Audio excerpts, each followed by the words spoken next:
pretty simple. It says to copy a source file to the destination using system calls. I am sure हमने ये चीज theory में भी पढ़ी थी कि जो चीज हम simple control C control V करके ऑपरेशन परफॉर्म करते हैं, behind the background operating system उस काम के लिए कितने सारे सिस्टम कॉल्स यूज करता है, वो सारा काम हमें यूनिक्स ऑपरेटिंग सिस्टम की सिस्टम कॉल्स को यूज करके करना है. So question looks to be very simple and it is actually a very simple program to start with. It simply says to copy a source file to the destination file. And just to recall you कि हमने ये काम जो था system calls वाला अपनी theory में भी देखा था. मीनिंग हमें क्या करना है, यूजर से मुझे सोर्स फाइल और डेस्टिनेशन फाइल दोनों लेनी है. उसके बाद मैं चेक करूंगी कि क्या सोर्स फाइल एग्जिस्ट करती है और क्या मैं उसको ओपन कर सकती हूँ, क्या मेरे पास ओपन की परमिशंस हैं. अगर सोर्स फाइल एग्जिस्ट करती है और ओपन परमिशंस हैं तो मैं उसको ओपन कर लूंगी. डेस्टिनेशन फाइल को मैं चेक करूंगी क्या डेस्टिनेशन फाइल एग्जिस्ट करती थी. अगर डेस्टिनेशन फाइल एग्जिस्ट करती है तो मुझे एक एरर थ्रो करना पड़ेगा कि डेस्टिनेशन फाइल तो ऑलरेडी एग्जिस्ट करती है. अगर डेस्टिनेशन फाइल एग्जिस्ट नहीं करती है तो मुझे एक डेस्टिनेशन फाइल को क्रिएट करवाना है. क्रिएट करवाने के बाद विद राइट परमिशंस, ताकि मैं उस फाइल को राइट कर सकूं. मुझे अपनी डेस्टिनेशन फाइल को क्रिएट करवाना है विद राइट परमिशंस. और अगर मेरी डेस्टिनेशन फाइल क्रिएट हो गई है, now comes the important part. I have to read one block of data from the source file and write it to the destination file. I'll be taking one block of data, I'll be reading one block of data and copying it to the destination file, the same block of data. Next मैं फिर से एक block of data को read करूंगी, फिर से मैं उस ब्लॉक ऑफ डेटा को डेस्टिनेशन फाइल में राइट करवाऊंगी. एंड ये प्रोसेस तब तक चलता रहेगा जब तक आपका एंड ऑफ द फाइल नहीं आ जाता. जब आपका एंड ऑफ द फाइल आ जाएगा तो आप अपनी दोनों की दोनों फाइल्स को क्लोज करवा देंगे. ये बेसिकली काम है जो आपके सिस्टम कॉल्स के थ्रू मुझे परफॉर्म करवाना है. मैम हाँ जी ma'am, sorry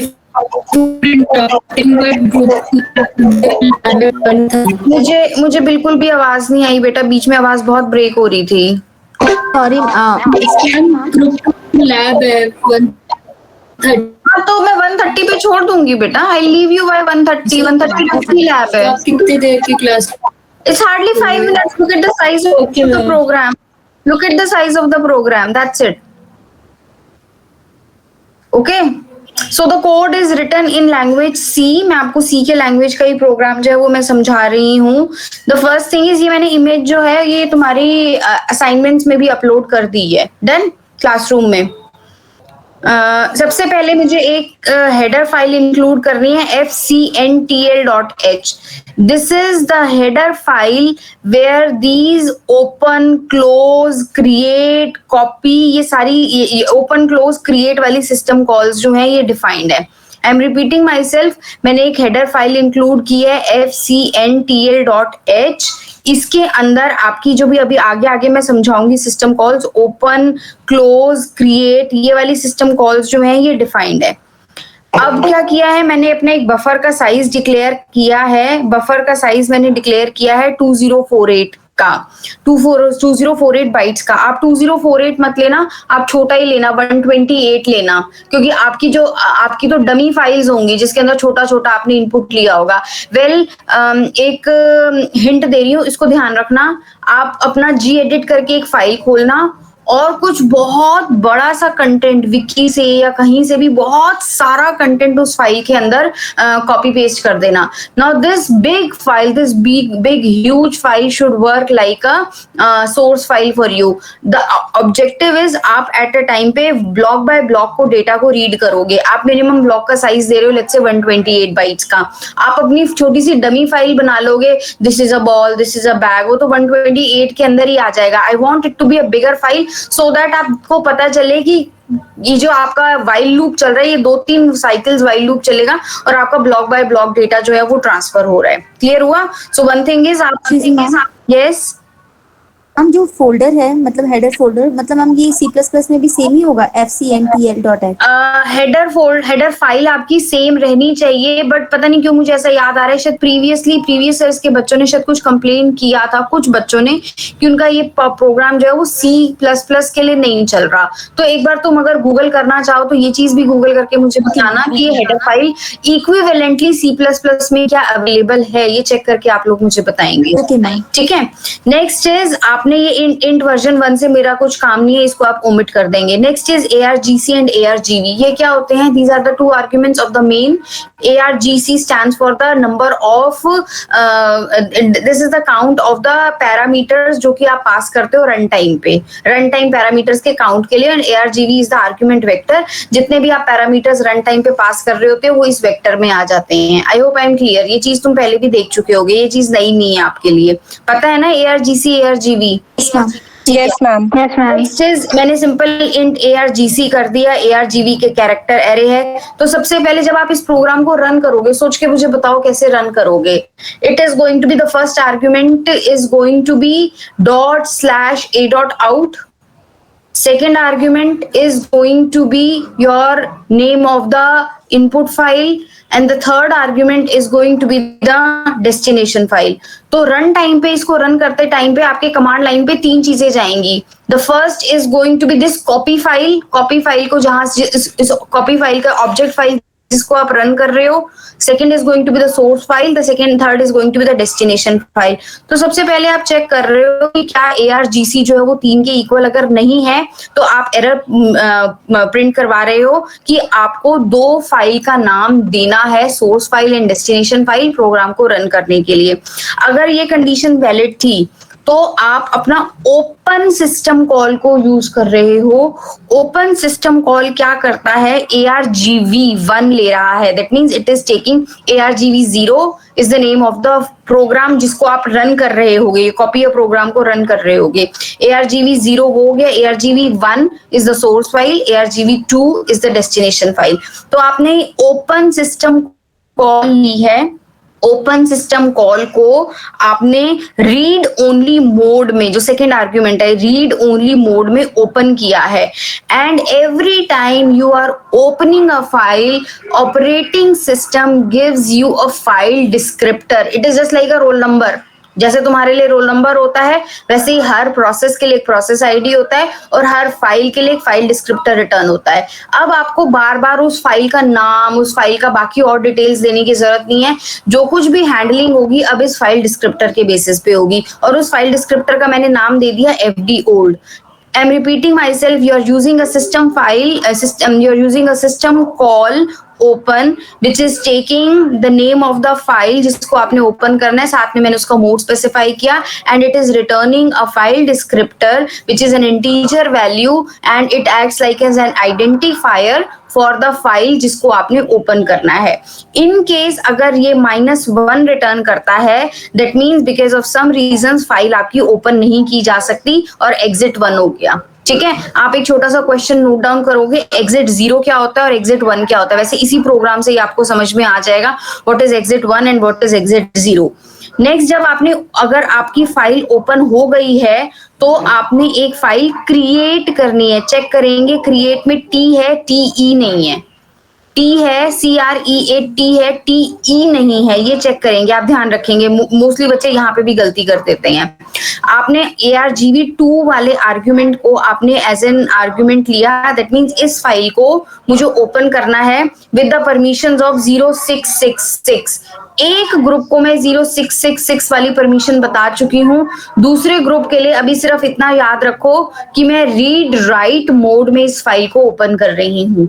read write mode में जो हमारा वेडनेसडे वाला ग्रुप है उसके लिए मैं अभी सिर्फ इतनी इंस्ट्रक्शन दे रही हूँ कि ये 0666, थर्सडे वाले ग्रुप को समझ में आ रहा होगा ये 666 का मतलब क्या है। वेडनेसडे वाले ग्रुप को मैंने अभी थियरी में, प्रैक्टिकल क्लास में नहीं बताया है, तो अभी के लिए सिर्फ आप इतना मान के चलो कि मैं अपनी डेस्टिनेशन फाइल को रीड राइट मोड में ओपन कर रही हूँ। Once this file is open, तो मेरा काम जो है वो मैं नेक्स्ट स्टार्ट कर पाऊंगी कि मैं ब्लॉक बाय ब्लॉक डेटा को रीड करूंगी सोर्स फाइल से, और ब्लॉक बाय डेटा को मैं राइट करवा दूंगी डेस्टिनेशन फाइल में। इन केस अगर आपकी डेस्टिनेशन फाइल क्रिएट नहीं हो पाती है, then the file descriptor value will be -1 and it will show an error. आपका अगर वो -1 रिटर्न होता है, you have to just print file can not be created और एग्जिट 1 हो गया।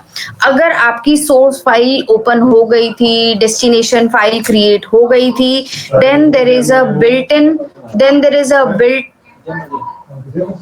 then there is a program, user defined program copy जो आपको बनाना है, which is taking two identifier, which is taking two file descriptors, one is for the old file and the other one is for the new file. So that means आपने user defined program बनाया to copy a file. अब इस copy file के अंदर आपने 2 system calls और use कर रहे होगे। अभी आपने कौन कौन से सिस्टम कॉल्स देखी हैं? आपने एक ओपन देखी है और आपने एक क्रिएट सिस्टम कॉल देखी है। नाउ अब आपका ये जो कॉपी वाला जो प्रोग्राम जो है, इसके अंदर हमने यही पैरामीटर्स पास कर दी, file descriptor of the old file and file descriptor of the new file.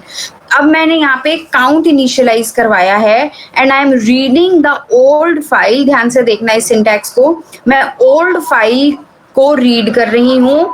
कितना रीड कर रही हूँ? साइज ऑफ द बफर, जो कि बफर मैंने डिफाइन किया था, और उस बफर उसमें से पढ़ के मैं कहाँ पे राइट करवा रही हूँ? बफर में मैं राइट करवाती जा रही हूँ। एंड दिस प्रोसेस, और इसको जितना ब्लॉक बाय ब्लॉक डेटा मैं कर रही हूँ वो मुझे राइट करवाना है न्यू वाले फाइल डिस्क्रिप्टर पे।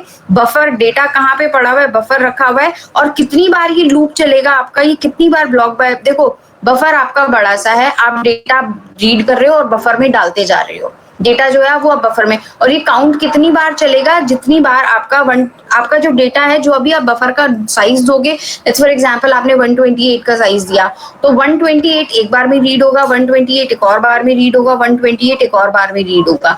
तो जब तक आपका ये पूरा का पूरा काउंट 3 बार 4 बार चल नहीं जाता, तब तक आपकी फाइल रीडिंग चलती जाएगी। एंड सिमिलरली आपका जो कंटेंट्स जो हैं वो न्यू वाली फाइल के ऊपर ओवर रिटर्न होते जाएंगे। सो बेसिकली ये आपका छोटा सा प्रोग्राम है। The 2 things which you need to remember, please try to make a bigger file जिसके अंदर आप डेटा बहुत सारा कॉपी पेस्ट कर सको, और अपना ब्लॉक साइज जो है वो छोटा रखेंगे, ताकि आपका एक बार में ही सारा कंटेंट कॉपी पेस्ट ना हो जाए, 2-3 बार में आपका ये कंटेंट कॉपी पेस्ट होना चाहिए।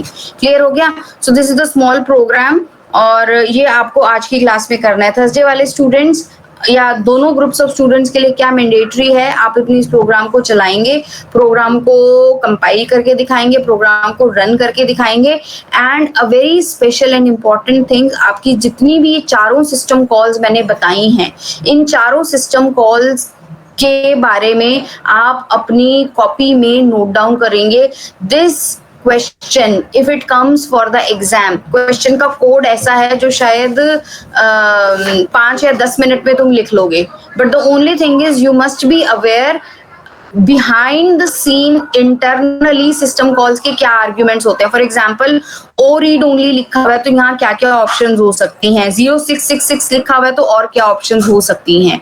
तो इट मीन्स ये जो आपकी 4 सिस्टम कॉल्स हैं, ओपन, क्रिएट, रीड और राइट, इन सिस्टम कॉल्स के बारे में इन डिटेल्स अपनी इंफॉर्मेशन कलेक्ट करेंगे वाइवा के पॉइंट ऑफ व्यू से। वाइवा इस सब्जेक्ट का बहुत एक्सटेंसिव होता है, और वाइवा में आपसे एक सिस्टम कॉल्स की इन डेप्थ इंफॉर्मेशन पूछ ली जाएगी। ठीक है? तो बाकी इंस्ट्रक्शंस मेरी तरफ से डन है। जिन बच्चों को लीव करना है, वेडनेसडे वाले स्टूडेंट्स लीव कर सकते हैं, थर्सडे वाले स्टूडेंट्स की मैं एक बार अटेंडेंस लगा लेती हूँ।